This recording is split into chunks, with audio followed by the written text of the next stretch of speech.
Hello dear students, welcome to reflective thinkers. आज हम लोग देखेंगे एफसीएफएस। ठीक है, ये नॉन प्रिमिटिव टाइप की एल्गोरिदम है। नॉन प्रिमिटिव का मतलब होता है कि यदि एक प्रोसेस सीपीयू के पास एग्जीक्यूशन में आती है तो उसका कंप्लीट एग्जीक्यूशन होगा, उसके बाद वो टर्मिनेट होगी। आधी ऐसे नहीं कि आधे में से ही कोई दूसरी प्रोसेस को हम सीपीयू दे देंगे। ठीक है, जैसा जो प्रिमिटिव में होता है कॉन्टेक्स्ट स्विचिंग। ठीक है, ऐसा केस यहाँ पर नहीं है। नॉन प्रिमिटिव के केस में क्या होगा, जो प्रोसेस सीपीयू के पास आई है उसका कंप्लीट एग्जीक्यूशन होगा और उसके बाद वो प्रोसेस टर्मिनेट हो जाएगी। ठीक है, अब एफसीएफएस हम न्यूमेरिकल से समझते हैं कि एफसीएफएस कैसे वर्क करता है। एफसीएफएस का फुल फॉर्म है फर्स्ट कम फर्स्ट सर्व। नाम से क्लियर है, जो प्रोसेस पहले आई उसको पहले सीपीयू मिलेगा। ठीक है, अब ये क्वेश्चन हमको गिवन रहेगा एग्जाम में इस टाइप से। इसमें प्रोसेस हमको आईडी गिवन रहेगी। देखो, प्रोसेस आईडी या प्रोसेस नंबर कह सकते हैं P1, P2, P3, 3 processes given है। इसके बाद में हमको अराइवल टाइम गिवन है। अराइवल टाइम मतलब वो प्रोसेस कब रेडी क्यू में आई। ठीक है, मतलब कब अराइव हुई सिस्टम में। ठीक है, वो टाइम होता है P1 का। सब प्रोसेस का अलग अलग टाइम है कि P1 0 टाइम पर एंटर हुई है प्रोसेस, ठीक है, सिस्टम में। P2 3 टाइम पर, ठीक है, प्रोसेस में एंटर हुई है। P3 कितने टाइम पर हुई, 5 मिली सेकेंड पर एंटर हुई है। तो सब प्रोसेस का अलग अलग उनका क्या है, अराइवल टाइम। कि इस प्रोसेस ने क्या बोला कि 0 मिली सेकेंड पे मैं एंटर हो गई हूँ सिस्टम में और मुझे तभी सीपीयू चाहिए। अब ये प्रोसेस ने क्या बोला P2 ने कि ये सिस्टम में क्रिएट हो चुकी है लेकिन अभी रेडी क्यू में नहीं आई है। ठीक है, रेडी क्यू में नहीं आई मीन्स इसको, ये रेडी क्यू में कब आई, 3 मिली सेकेंड पे। इसने क्या कहा कि जब वो 3 मिली सेकेंड पर आई तब उसने कहा मुझे कि सीपीयू की नीड है। ठीक है, जो P3 प्रोसेस है उसने क्या कहा कि 5 मिली सेकेंड पर मुझे सीपीयू की नीड रहेगी। ठीक है, अब बर्स्ट टाइम मतलब एग्जीक्यूशन टाइम, जो P1 प्रोसेस है जब सीपीयू के पास चली जाएगी तो उसको सीपीयू कितने टाइम के लिए चाहिए रहेगा, 2 मिली सेकेंड के लिए। ठीक है, P2 प्रोसेस जब एग्जीक्यूशन के लिए, जब उसको सीपीयू मिल जाएगा तब उसको सीपीयू की नीड कितने टाइम के लिए रहेगी, 1 मिली सेकेंड के लिए। और P3 जो प्रोसेस है उसको कितने टाइम के लिए सीपीयू चाहिए रहेगा, 6 मिली सेकेंड के लिए। ठीक है, तो सारी प्रोसेस का अराइवल टाइम गिवन है, सारी प्रोसेस का बर्स्ट टाइम गिवन है।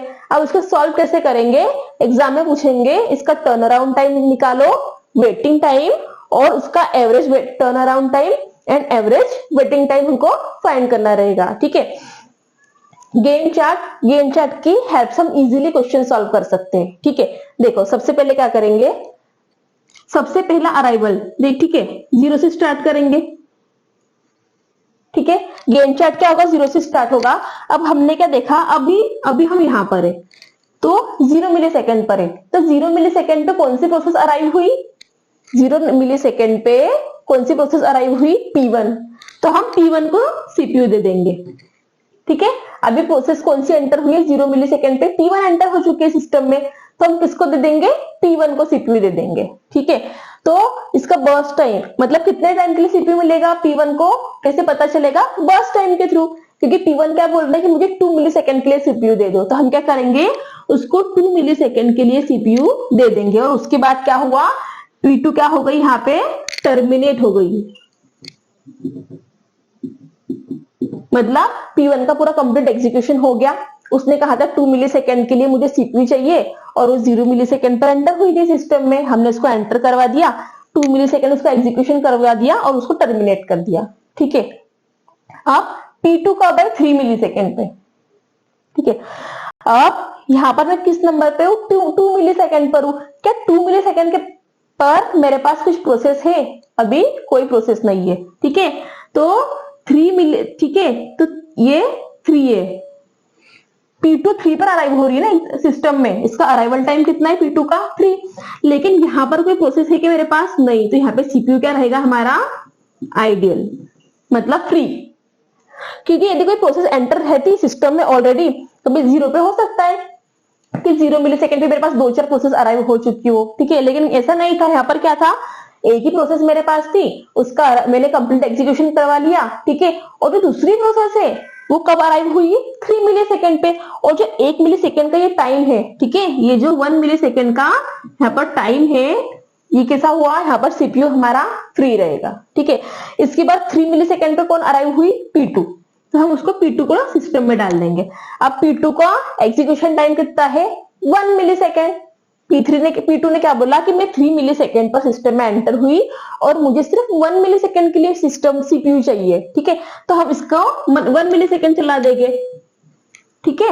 ये 2 के बाद में 1 मिली सेकेंड हमारा CPU फ्री रहा, उसके बाद 1 मिली सेकेंड के लिए कौन चला, P2, ठीक है। अब इसके बाद P2 का एग्जीक्यूशन कंप्लीट हो गया और यहाँ पे P2 क्या हो गई, टर्मिनेट हो गई P2 हमारी, ठीक है। अब P2 टर्मिनेट हो गई, उसके बाद कौन आया सिस्टम में, P3, लेकिन ये कब आ रहा है, 5 मिली सेकेंड पे, और ये क्या है 4। अब 4 मिली सेकेंड पर मेरे पास कोई भी प्रोसेस नहीं है, मतलब फिर से मेरा सिस्टम 1 मिली सेकेंड के लिए आइडियल रहेगा, क्योंकि मेरे पास कोई प्रोसेस सिस्टम में नहीं है। तो यहाँ पे CPU फिर से क्या हुआ, आइडियल हो गया। अब P3 आया, P3 कितना सेकंड तक चलेगा, 6 मिली सेकेंड तक चलेगा, ठीक है। मतलब यहां तक तो हम 5 मिली सेकेंड तक तो आ ही चुके। अब इसके आगे P3 कितना चलेगा, 6, तो 5 + 6 कितना हो गया, 11, ठीक है। तो यहां पर कौन रहेगा, P3, और यहां पर उसको P3 6 मिली सेकेंड कंप्लीट करेगी, उसका एग्जीक्यूशन और टर्मिनेट हो जाएगी, ठीक है।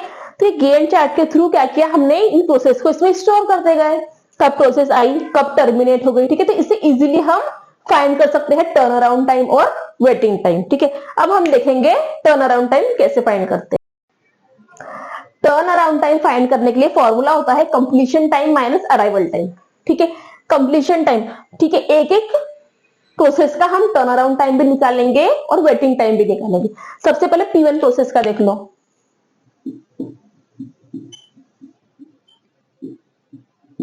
P1 प्रोसेस का कंप्लीशन टाइम कितना है, मतलब कब उसने CPU से बाहर निकली P1 प्रोसेस, 2 मिली सेकेंड पे,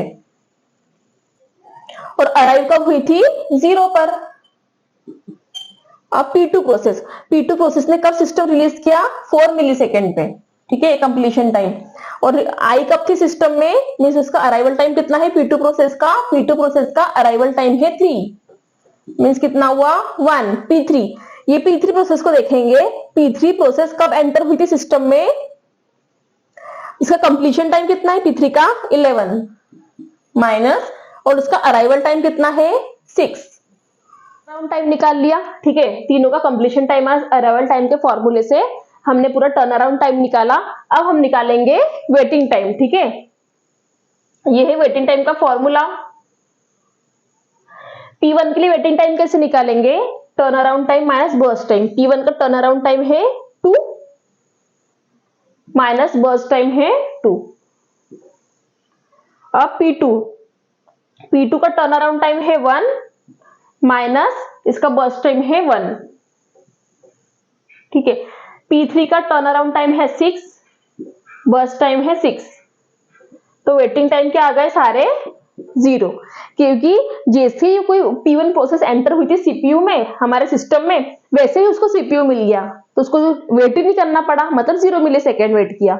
अब P2 एंटर कब हुई, 3 पर, और वैसे ही उसको यहाँ पर क्या मिल गया, CPU, क्योंकि CPU फ्री था तब, है ना। वैसे ही CPU मिल गया तो उसको वेट नहीं करना पड़ा, इसलिए वेटिंग टाइम 0। और P3 के साथ भी ऐसे ही हुआ, जैसे ही P3 सिस्टम में एंटर हुआ 5 मिली सेकेंड पे, अराइवल जब जैसे ही हुआ वैसे ही क्या था, सिस्टम हमारा CPU फ्री था, जैसे ही फ्री था तो उसको P3 को CPU मिल गया, तो उसका एग्जीक्यूशन स्टार्ट हो गया। इसलिए तीनों ही प्रोसेस का अराइवल अपना वेटिंग टाइम कितना आ गया, 0, और यह रहा टर्न अराउंड टाइम। अब एवरेज टर्न अराउंड टाइम कैसे निकालेंगे, एवरेज टर्न अराउंड टाइम मतलब इन तीनों को ऐड करेंगे, ठीक है। 2 + 1 + 6 डिवाइड बाय 3, तो कितना हो जाएगा, 9/3 मीन्स 3, ठीक है। अब एवरेज वेटिंग टाइम तो 0 ये पूरा, तो क्या आएगा 0, ठीक है।